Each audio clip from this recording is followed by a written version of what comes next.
1 minute, y'all.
Of our community. The open meeting law permits a public body to hold a remote meeting through technological means and implement procedures designed to safeguard the public's access to the meeting. We are streaming this meeting live on the district's YouTube channel. I call this meeting to order at 6:00 p.m. Let the record show that we have 4 out of 5 board members present, and I move to adopt the agenda. May I have a second? I'll second. Thank you so much. All those in favor say aye. Aye. Any opposed? All right, motion passes 4-0. Next, we have the Firm Teaching and Learning Instructional Time Model. Dr. Mandeville? Thank you, President Garcia, Vice President Baraza, and Member James and Member Montero. Appreciate you being here and our viewing audience who may be interested in this. Actually, it is a favorable topic for all school districts with instructional time models, and that's what we will be presenting on this evening. The state law, House bill, actually 2862, that addresses instructional time models.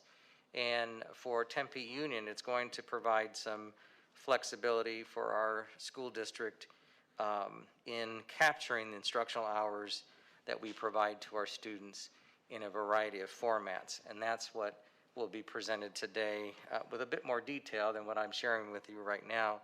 But that would include flexibility with remote courses, project-based learning, mastery-based learning, weekend courses, evening courses, and the like. And so we're pleased to be able to provide this information to you. In the House bill, there's a requirement that there are 2 public hearings. This is one of 2 hearings. We'll first provide the presentation this evening, and that will be considered the public hearing. After this presentation, I will do a call to public hearing on this specific item, should there be interest out there. And then tomorrow at our regularly scheduled governing board meeting, we will also do a call. I'll do a brief summary of today, but then also do a call to meet the requirements for first and second public hearing.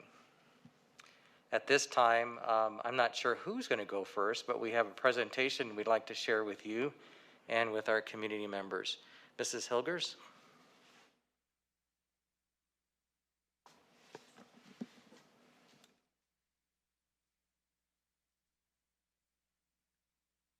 This is going to be a team approach, so we have Dr. Lexick, Michael Andreessen, and Diane Muehlmans are all going to be participating with this presentation, and you'll understand why.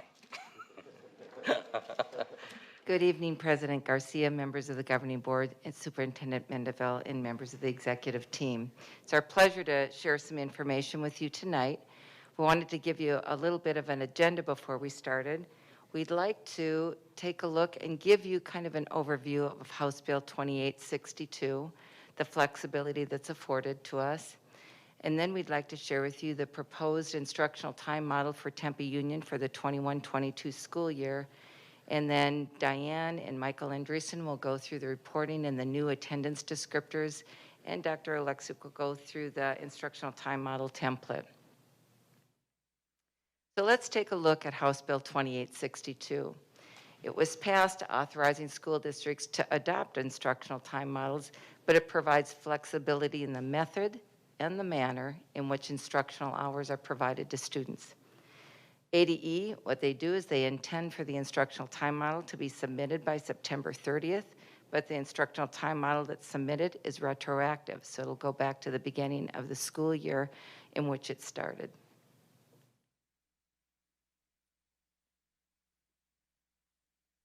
Good evening. This is my slide. So the flexibility that's offered by the bill is that the instructional hours may be delivered on any day, week, or in course length increments. They could include in-person instruction as well as remote instruction. Learning times and schedules may be staggered, or other options may be offered on weekends or evenings. The instructional delivery could be a combination of direct instruction, project-based learning, independent, or mastery-based learning. So for those of you who have gone through our school system, you probably know what direct instruction is already. It's that teacher-led instruction. The presentation of the content is by the teacher, and really they're just directing the instructional process, and that is being directed at kids. Our project-based learning, that's a method in which students can gain knowledge and skills, but they work for an extended period of time on a project to investigate and respond to either a complex question or a problem. So the project itself is the vehicle for teaching the knowledge and skills, and the project contains the curriculum. The independent learning, oftentimes students are setting their own goals, their own deadlines, they're organizing their work and time, but it can be that students are sharing a problem with another student in class or in a totally another discipline. Or it can be that a student is working with someone and talking through some of the difficulties of a project. Or it can be explaining the problem or something to another student that has no background or no knowledge of any of the issues. So here's the instructional timeout. Now that you kind of have an overview of House Bill 2862, this is what we're proposing for the 21-22 school year. Okay, so for the current school year, we are proposing that Tempe Union will replace in-person learning with distance learning instruction under two specific circumstances, either a student emergency, and we listed quarantine as one, but it could encompass any student level emergency. And the second option would be a school level emergency like a fire or a school-wide quarantine requirement. So during distance learning, attendance would be tracked by the teacher in one of two ways. Either a student would attend a live classroom instruction through a virtual meeting, so they would log into Google Meets and attend class, and attendance would be taken that way, remotely. Or a student could be reported as attending class if they submit an assignment by the end of that period that is assessed by that teacher. If they do not log into a Google Meets or submit an assignment, then they would be marked as absent for that period.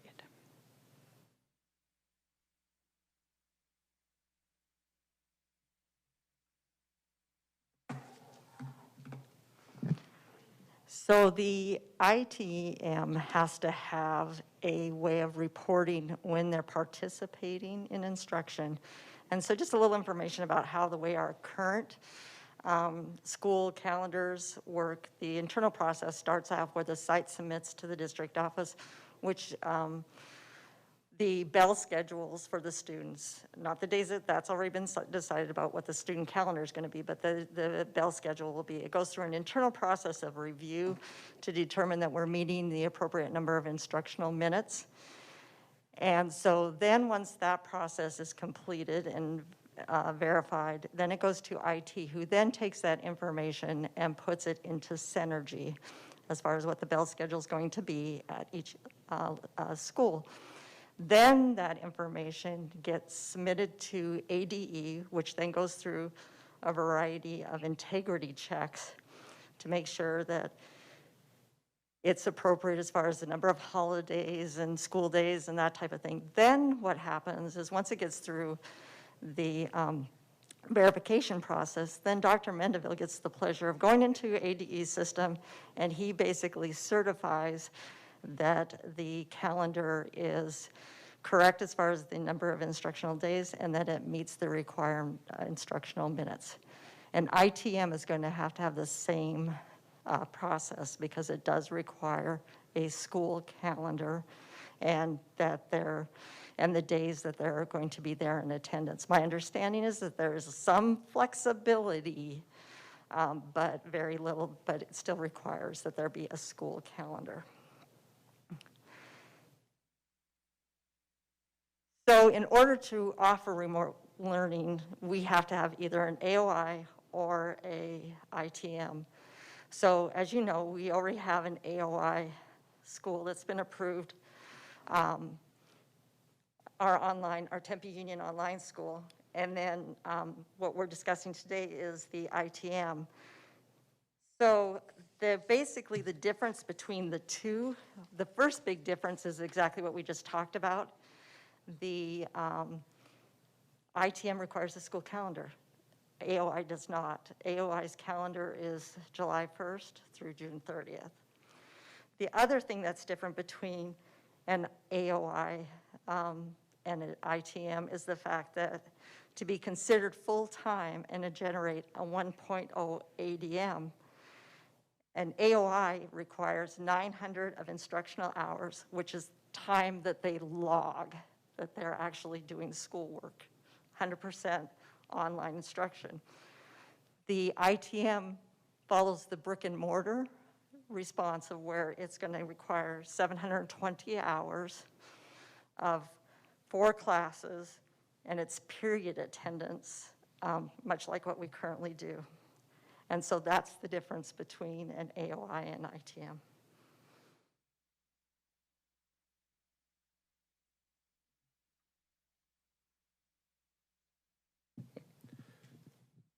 When we have students that go into an ITM, and even our students in a regular brick and mortar, their attendance is reported on an individual student level. And we need a way now to report to ADE that a student is now part of the ITM or that they're in some type of a remote learning instruction. And with that, the state has given us 2 new attendance descriptors that they're going to use to calculate how much time a student individually spent in remote learning, and that is in attendance distance learning and absence distance learning. These will go to the state and will be used to calculate our funding levels and if there's any reduction in funding that we'll talk about in a little bit. These will align to the same calendar that is used in the brick and mortar schools, and right now a teacher only has to report if there's a negative attendance event in their classroom. If a student is absent, they mark that. If a student is present, that's automatically done for them. They don't have to go in and mark the student present. And that is something that we want to have continue as we move forward. So our student information system is Synergy. And we've worked with EduPoint to find a way to make this as easy as possible. So what Synergy does now, and what we have worked with them to set up, is learning modalities within the system. And we will have our traditional learning modality of the student is in person here every day.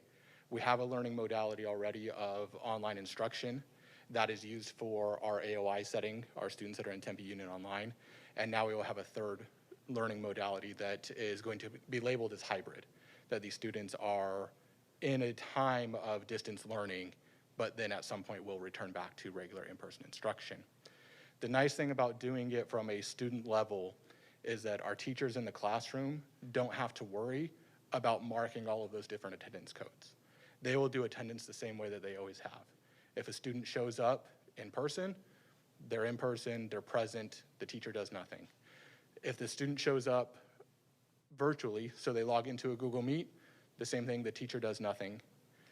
If the student does not show up in person, the teacher marks them absent, and same thing if they don't show up for the Google Meet or they don't turn in any of the assignments, they're marked absent.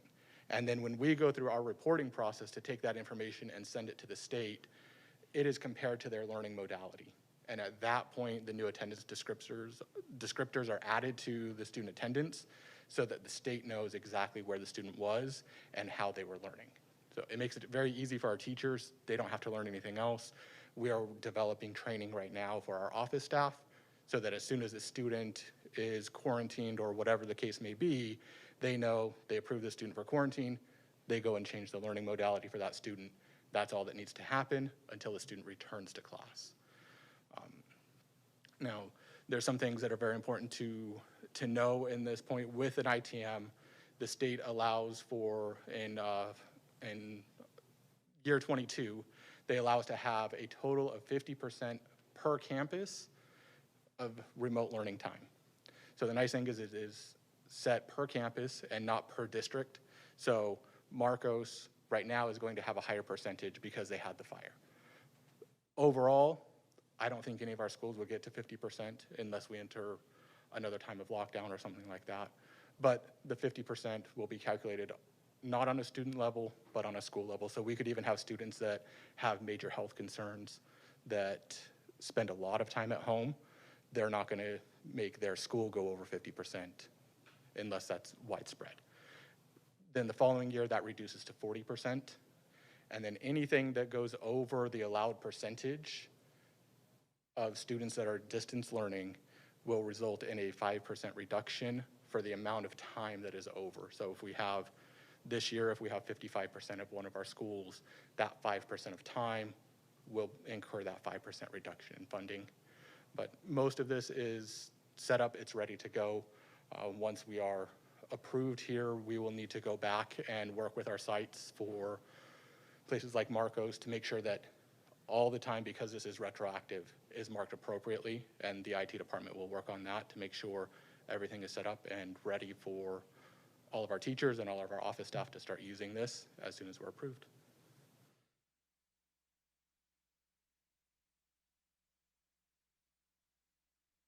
So once we complete the 2 board meetings, then we are required to submit our ITM model to the state. The state doesn't approve or disapprove the model. They just want us to go through this process and then submit in detail what we plan to do. The template includes a number of kind of bullet points or information we need to provide, so they would like to have a contact person, the dates that we had the governing board meetings, the type of instructional method that we will be utilizing, and then a detailed explanation of how we plan to replace in-person instruction with remote instruction, how we plan to track attendance, and then also the list of schools that the ITM model applies for. And we will apply, all our schools will add them to the ITM model and then use it if needed and as needed.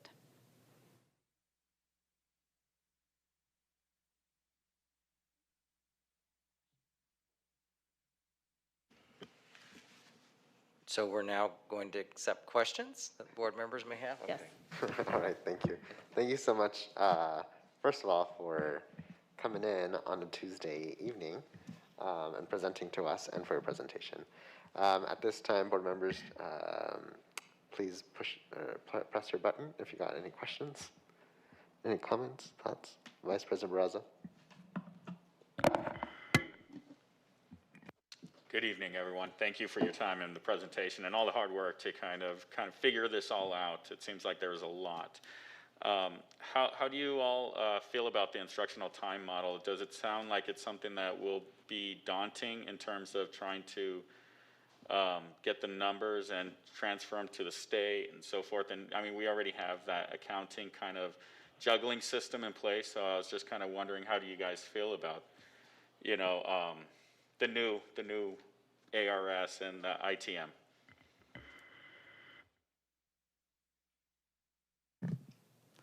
Thank you, Board Member Barraza. I think as far as reporting it to the State Department based on what our plan is for this year, there's not going to be any issue whatsoever. I think that as we move forward and come up with different ideas and different plans as far as how we're going to use this model, I still think we'll be okay in doing it. It's just a matter of going through and figuring everything out. But for as quick as this thing was passed and things have been implemented, it's pretty impressive, at least in the 30-some years I've been around. So I love the flexibility. I guess one of the questions I have is how does this work in terms of our suspensions? Do we have something in place in terms of that when maybe more of a remote learning, does it go under that now umbrella? Or have we, if we haven't considered that, I know that we're still kind of working with this model, so I don't want to put anyone on the spot. You know, I was just wondering if that was something we got to at the moment. We are. Our students who have been suspended are able to receive some remote instruction. We also, in preparation for, as Mrs. Muehleman's talked about, additional flexibility in the future, should that be next year or future years, we have evening school, Saturday school, we have 0 hour, we have 8th hour, in preparation for things. They are outside of the school day, outside those four hours that we normally capture our ADM. But in preparation for that, we've done all those things. And so we should be in a good place. I appreciate that. That's all I really have right now. I want to add to that because that's a good question. And I know that we've talked about this as we look to the repurposing of the Compadre school building, that we have this flexibility to provide a different type of instructional experience for our students who attend there, but also to replicate at the sites where we have more project-based learning opportunities, where they're very specific with maybe the intern or externships and those experiences. I mean, there's so much more that this allows us to be able to do without having to lose any instructional minutes and be able to still capture our ADM. I believe that's correct. Is that they're all saying yes? Okay. So for us, it's an advantage for us as we look to explore options, not just for our for the Compadre site, but for how we approach instruction and the learning experience of our students and the instructional experience of our teachers at the comprehensive sites. I appreciate that because it also applies to other, not just the disciplinary process, but, you know, when we talk about TAP program and maybe circumstances, I just want to know kind of what flexibility, but it sounds great. I appreciate all the hard work. Thank you all. All right, thank you, Vice President Barraza. Board members, any other questions, thoughts? Board Member Montero. Thank you. And I'll first just echo what everyone said before, and thank you all for the presentation. One of my questions did deal with kind of what, I was kind of curious of what those project-based learning opportunities looked like, and you answered that, so thank you. The other question I had, I know you like very briefly touched on it, was related to what that process looks like where a student is identified as needing to quarantine or is tested positive for COVID and needs to quarantine at home, and what that process looks like related to, you know, office staff, communications with the teacher and the family, and how that process goes.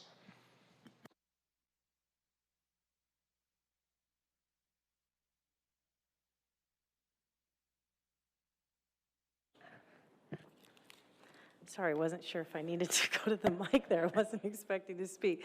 Thank you, Board Member Montero.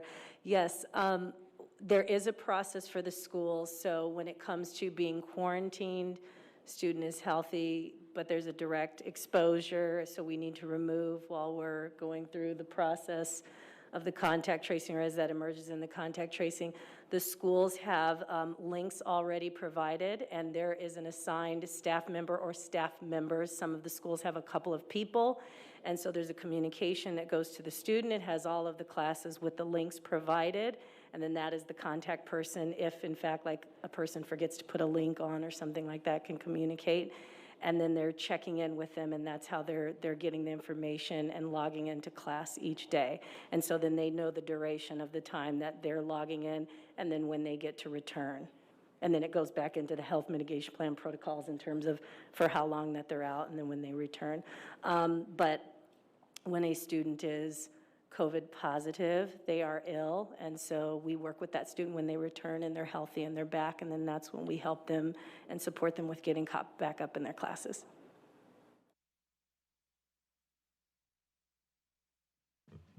Vice President Barraza? Yes, is there any conflict when it comes to CTE and project-based learning, or is there any correlations or something? I'm just wondering because CTE is largely project-based learning when you get to especially the level, the year 3. So that's why I was just wondering, is there any ability to expand on those? Or I know that they're all tied into laws and how they're functioned for funding. So I know it's probably a very broad question, but But it's a very good question, and actually one that we have been preparing for. So Maggie Fountain is our new professional development coordinator. And while we looked at the different instructional methods, direct, project-based, mastery learning, independent, project-based learning has, when you take a look at the research, many things are going out in terms of the validity of it and how it's good for students. So what Maggie's doing is isn't just for when we go into some remote instruction or if we have a different instructional time model, it's good for all teachers. So she's developing some professional development for our teachers. In the past, we used to have a template for EEI, the essential elements of instruction, and teachers then learned how to design instruction based on this. Well, there's elements of project-based learning as well. And so this is good for not only our Center for Innovation, but for all of our teachers out there to learn in different instructional models to incorporate into their classroom. Whether they be CTE, whether they be ELA, science or math, those are good instructional methods to be used by all.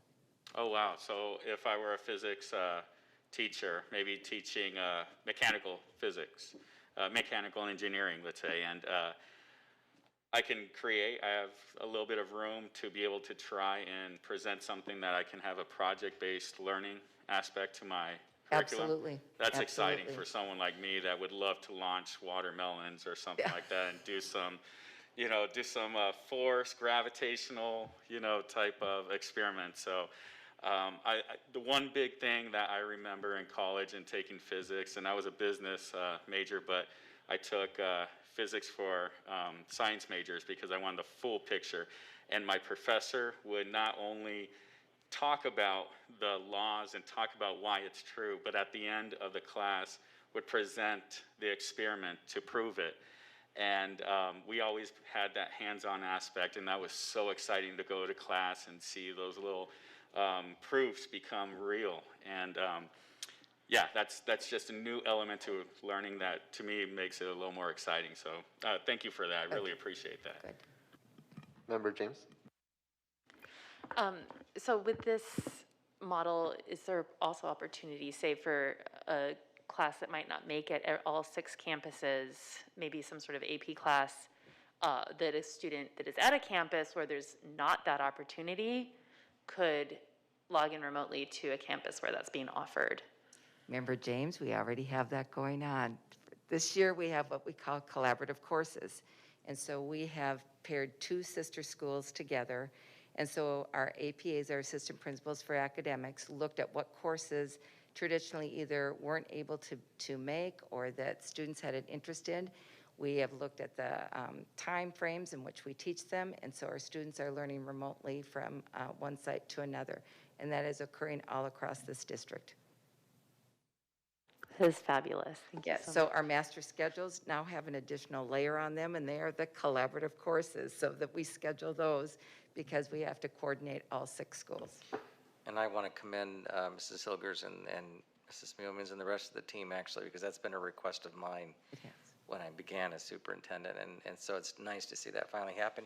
We're also going to learn to refine what we're doing right now and make it even better as we work in coming years on behalf of our students. So thank you. All right, board members, any other questions or thoughts or comments? No? All right, well, thank you all so much.